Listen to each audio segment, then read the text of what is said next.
Buenos días. Como les había manifestado en esta situación un poco particular, tenemos nuestro primer Facebook Live de Frente para el Futuro después de haber evolucionado. Antes éramos Jóvenes por Lenin.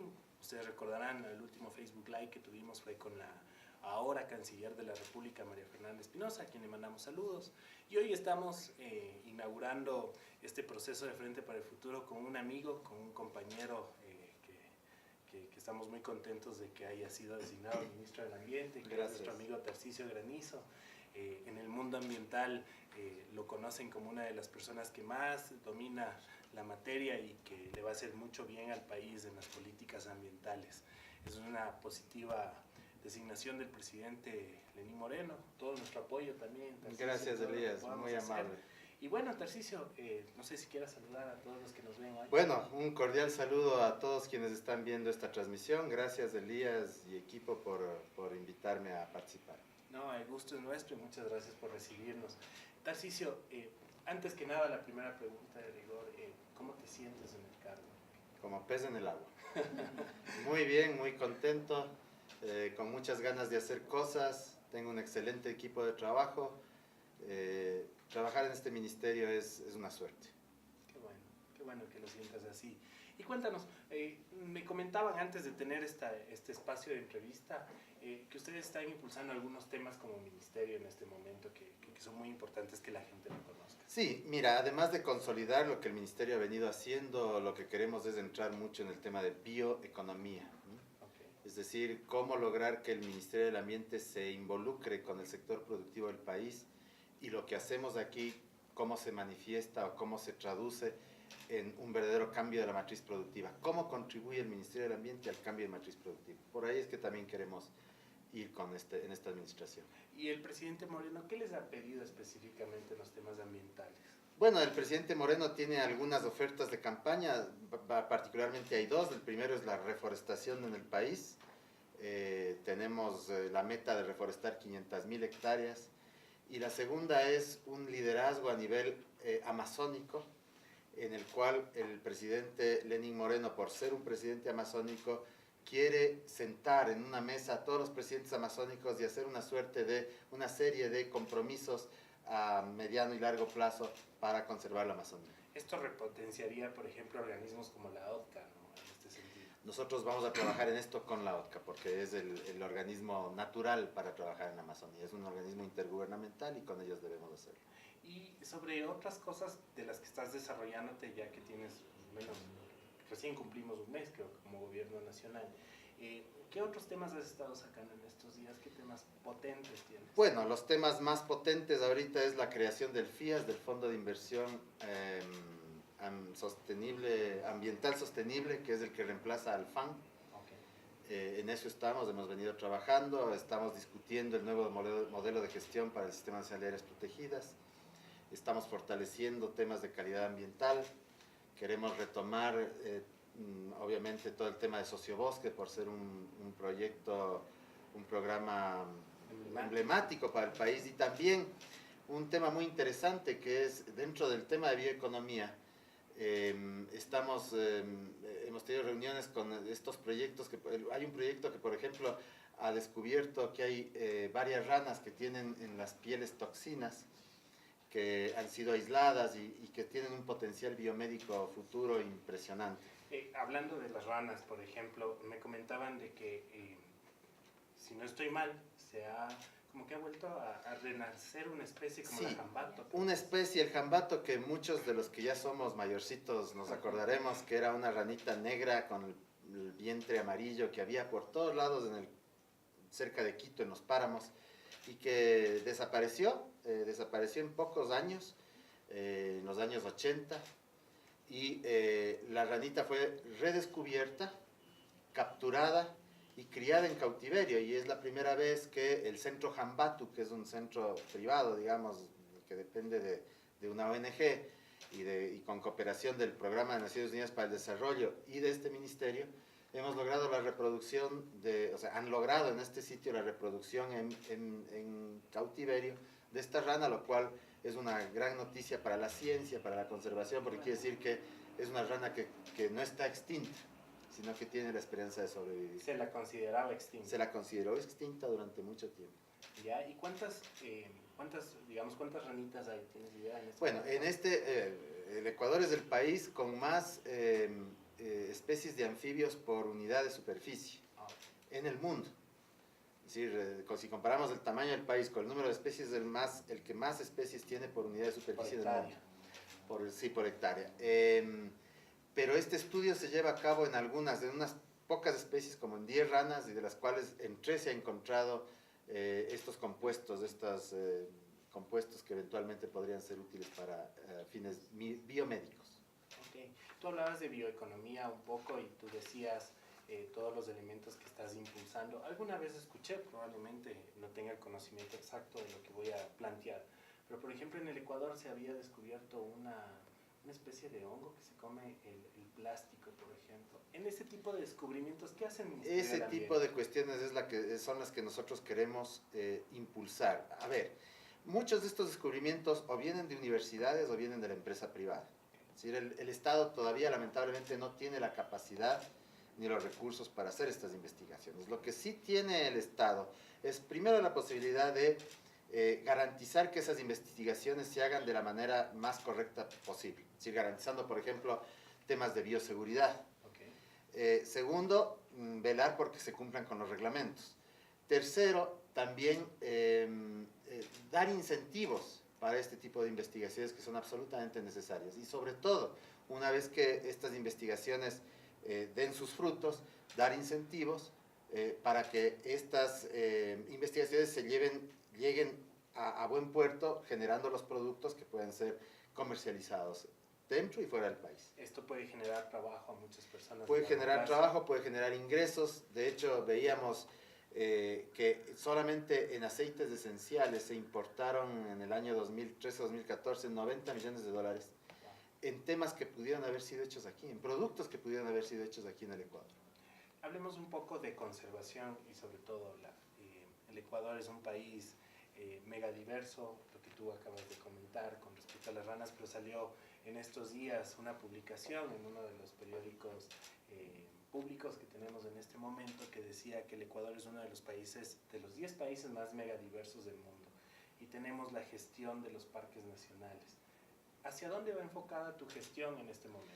Bueno, nosotros estamos estudiando la forma de cambiar el modelo de gestión del Sistema Nacional de Áreas Protegidas. Okay. Existe la propuesta de convertir el sistema en un servicio nacional de áreas protegidas que garantice una mayor eficiencia en el manejo de estas áreas.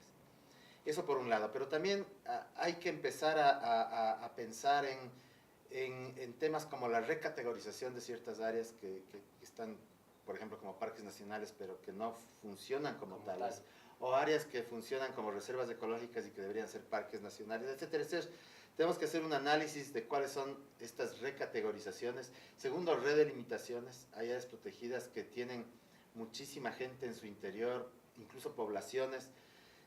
Si es que son poblaciones muy grandes, es preferible redelimitar el área. Y por último, rezonificaciones.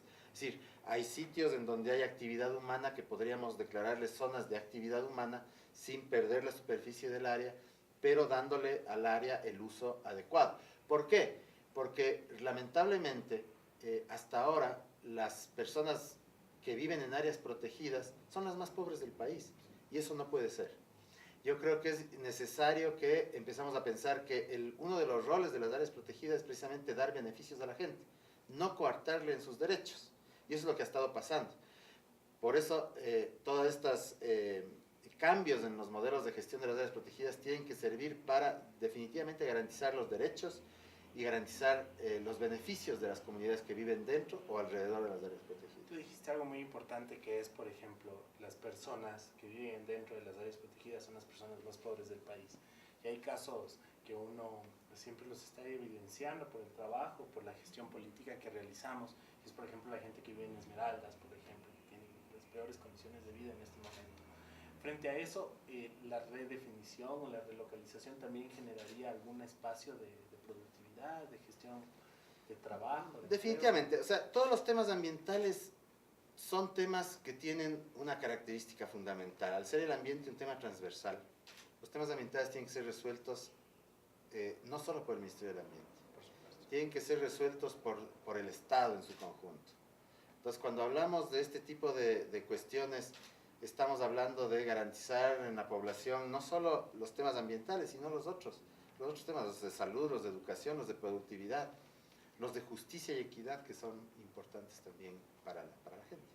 He seguido un poco tu gestión en este mes y tú en Twitter dijiste que obviamente toman la palabra de lo que ha prometido el presidente Moreno de la lucha contra la corrupción en todos los ámbitos, de donde venga y quienes sean.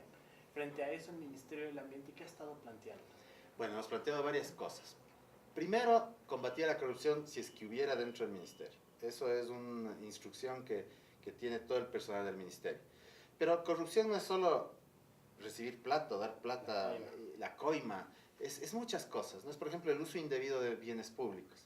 Es, por ejemplo, el saltarse la ley para cometer ilícitos. Corrupción, delito, son términos en donde la línea que los separa es muy frágil. Por ejemplo, hemos sancionado actividades de corrupción de funcionarios que han permitido el paso de madera ilegal. El combate al tráfico ilegal de madera y de especies es uno de los objetivos y una de las prioridades de esta administración. Y otra pregunta que quería hacerte, Tarcisio, es con respecto, y quisiera pasar a otro tema, como por ejemplo la calidad del aire. Es una preocupación, sobre todo en las grandes ciudades como Quito. Quito tiene ya un problema de calidad del aire. Nosotros, los del Frente para el Futuro, creemos y sostenemos de que pese a que los estudios del municipio de Quito indican que la calidad del aire de Quito es tolerable, es buena, nosotros sentimos otra cosa, porque todos los días respiramos hollín, smog. Frente a eso, el Ministerio del Ambiente y tu gestión, ¿qué se ha planteado? Bueno, hay muchos temas relacionados con calidad ambiental en general. El aire es uno de ellos. Y aquí viene un poco el tema de las competencias. ¿Qué le compete hacer al ministerio a nivel nacional versus qué le compete hacer a los gobiernos autónomos centralizados? Y ese es un tema bastante complejo, bastante complicado de resolver, porque no siempre están muy claras de esas competencias. Segundo, hay gobiernos autónomos centralizados que no tienen las capacidades para asumir las competencias, y hay gobiernos autónomos centralizados que creen que tienen competencias que no las tienen. Entonces es un rompecabezas que hay que ir poco a poco armando. Ahora, en términos de calidad del aire, uno de los temas que nos preocupa mucho es la cantidad de emisiones de los vehículos de transporte. Una de las principales, yendo al tema de cambio climático que está relacionado con esto, porque ya nos vamos a conectar. Porque, claro, las emisiones que generan, por ejemplo, las unidades de servicio público, de transporte público y del transporte pesado, son directamente las más importantes emisiones para el Ecuador, junto con las emisiones que producen las industrias que utilizan combustibles fósiles para sus calderos, para calentar sus procesos, etc. Y en eso nos preocupa mucho. Es un trabajo que, como te decía, no podemos hacerlo solo nosotros, es un trabajo que tenemos que trabajar con el MTOP, Ministerio de Obras Públicas, con los transportistas, con los usuarios del transporte, etc. Entramos a cambio climático, que es uno de los temas ambientales que a mí en lo particular más me gustan. Y, por ejemplo, quería preguntarte, además de la gestión que va a realizar el Ministerio del Ambiente,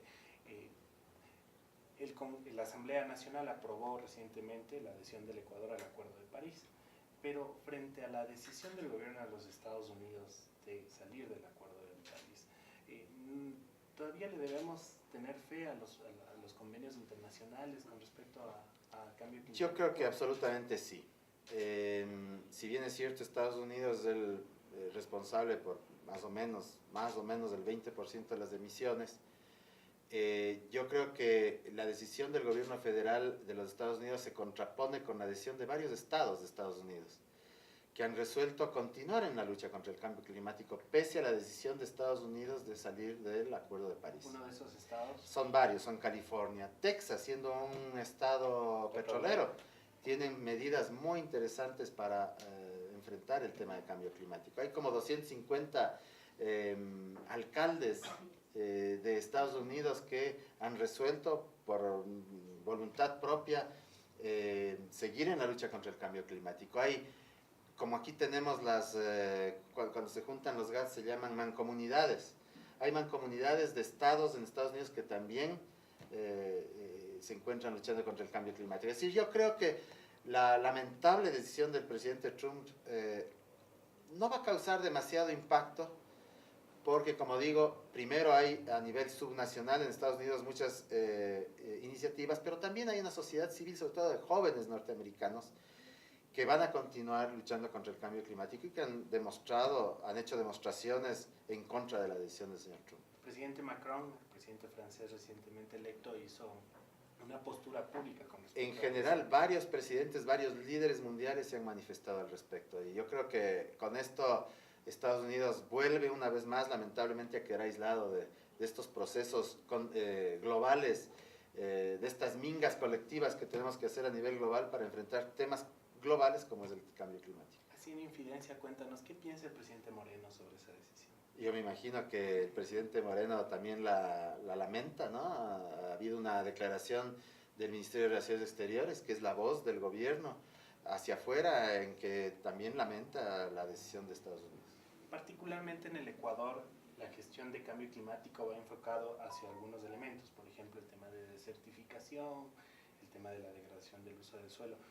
Ustedes recientemente tuvieron un acto en Loja donde realizaron algunas evaluaciones sobre el tema del cambio climático. En efecto, hace una semana estuvimos en Catacocha y en otras zonas cercanas a esa ciudad, en donde reiteramos a las poblaciones locales del apoyo del Ministerio del Ambiente para lo que ellos hacen, que es sembrar agua. Recordemos que casi la mitad de los suelos del Ecuador están degradados y que la degradación es el paso previo, en algunos casos, a la desertificación. Y la desertificación se ve aumentada cuando hay fenómenos de cambio climático. Entonces, lo que estos agricultores, campesinos del sur del país hacen es adaptarse al cambio climático. ¿De qué manera? Sembrando agua, construyendo como casi 100 tajamares y otras obras que vienen de las tradiciones de los paltas, de cómo manejaban los paltas esas zonas áridas y cómo digamos, utilizaban el agua racionalmente para producir lo que tienen que producir, lo que siempre han producido. Y eso es, el Ministerio del Ambiente está apoyando para recuperar esas técnicas y para verdaderamente luchar contra la desertificación en esas zonas. En español, ¿qué es un tajamar, por ejemplo? Bueno, son varias formas que tienen los habitantes del sur del país para manejar el agua. Primero, construyen como pequeñas represas en donde juntan el agua y esa agua se filtra y va a los ojos de agua. Y ahí agarran el agua para... En otros sitios, por ejemplo, ponen muros en las... ¿cómo se llaman esos? Pilancones, que son como muros en el río en donde se acumula el agua y también se filtra. Es decir, son varias técnicas muy importantes para conservar agua, ¿no? La recuperación de los saberes. Exacto, es la recuperación de los saberes ancestrales, de los paltas y de los habitantes que han vivido ahí siempre en esas condiciones y que le sacan jugo a esa tierra tan árida, tan dura, con el trabajo, pero sobre todo con el agüita, ¿no? Ahora, ¿cuál es el rol que deberían tener los jóvenes y después la sociedad en este nuevo proceso de administración, de gestión del ambiente en el Ecuador? Los jóvenes son fundamentales en todo. Los jóvenes son el elemento de cambio en una sociedad, ¿no? Los jóvenes siempre han sido los rebeldes por naturaleza, los que no se conforman con lo que hay, que quieren siempre algo más. Ese espíritu juvenil es el que nosotros necesitamos en el tema ambiental, ¿no? Es decir, que los jóvenes sean los líderes que actualmente y en el futuro nos lleven a una sociedad más sostenible, ¿no? Entonces siempre estamos viendo cómo movilizamos esa juventud, cómo adaptamos nuestro trabajo a las nuevas tendencias comunicacionales que usa mucho la juventud, las redes sociales, las aplicaciones, etc. Eso es lo que tenemos que ir viendo, cómo despertamos ese joven rebelde y le encaminamos para que lidere los cambios ambientales y sociales en este país, ¿no? Desde aquí se van a generar algunos espacios de diálogo con el llamado al diálogo nacional del presidente Moreno. Bueno, de hecho nosotros empezamos los diálogos mucho antes de la llamada al diálogo del presidente Moreno, ¿no? Nosotros ya nos hemos reunido con varios sectores, todos los lunes tenemos reuniones, tenemos los lunes de diálogos, aunque no solo son los lunes, también hay otros días, porque hay tanta gente con la que hay que dialogar, que siempre estamos buscando sectores con los que normalmente no se dialoga mucho, ¿no? Vamos a dialogar con los madereros, vamos a dialogar con los Días Unidos, vamos a dialogar con los empresarios, vamos a dialogar con Acción Ecológica, con todos los que quieran dialogar con nosotros. ¿Por qué?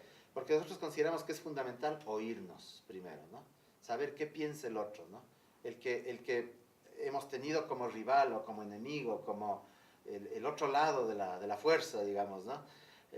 Yo creo que parte de una cosa que debemos recuperar es ese diálogo, ¿no? Para escucharnos, para entendernos y después para eventualmente ver en dónde se puede trabajar juntos, ¿no? Para cerrar, Tarcisio, ¿qué le dirías a la gente para conservar y para cuidar el medio ambiente, el agua, para cambiar las condiciones de clima que tenemos en este momento? ¿Cuál es la invitación que tú realizarías? Yo le diría al pueblo ecuatoriano que el tema ambiental no es un tema del Ministerio del Ambiente. Es un tema que nos compete a todos. Es un tema que está también, cuando hablamos de agricultura, hablamos de ambiente. Cuando hablamos de salud, hablamos de medio ambiente. Cuando hablamos de productividad, ¿no es cierto? Es decir, el medio ambiente es un tema que está en todo lado. Porque al fin y al cabo, lo que estamos aquí es tratando de cuidar nuestra casa, de que nuestra casa sea amable, de que nuestra casa nos permita una vida digna.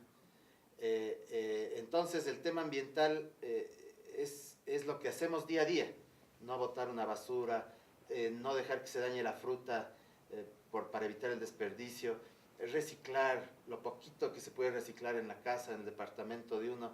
Es decir, esas son las pequeñas cosas que hacen que también todos debamos estar involucrados con este tema y contribuir con él. Qué bueno haber conversado contigo, te agradecemos de todo corazón, esperamos tener otra ocasión para seguir profundizando. Pero con mucho gusto. Algunos temas estamos a las órdenes también, los Gracias. órdenes del Frente para el Futuro, como también todo el espacio político que estamos desarrollando. Por último, quiero decirles que el siguiente Facebook Live es una sorpresa, estamos trabajando, vamos a tener algunos foros también, seguimos trabajando como Frente para el Futuro, e invitarles a que nos sigan y que también sigan a las cuentas institucionales del Ministerio del Ambiente en este caso, ¿no? Así es. Los correos electrónicos, el Twitter, el Facebook. Twitter y Facebook y que se involucren en estos temas que son importantes. Yo veo que muchas personas creen que es una responsabilidad del gobierno y nadie más trabajar los temas ambientales, cuando es una responsabilidad de todos cuidar el ambiente. Muchas gracias, Tarcisio. Gracias, de veras, a las órdenes. Y estamos en contacto y espero que nos podamos conectar en otra ocasión. Muchas gracias.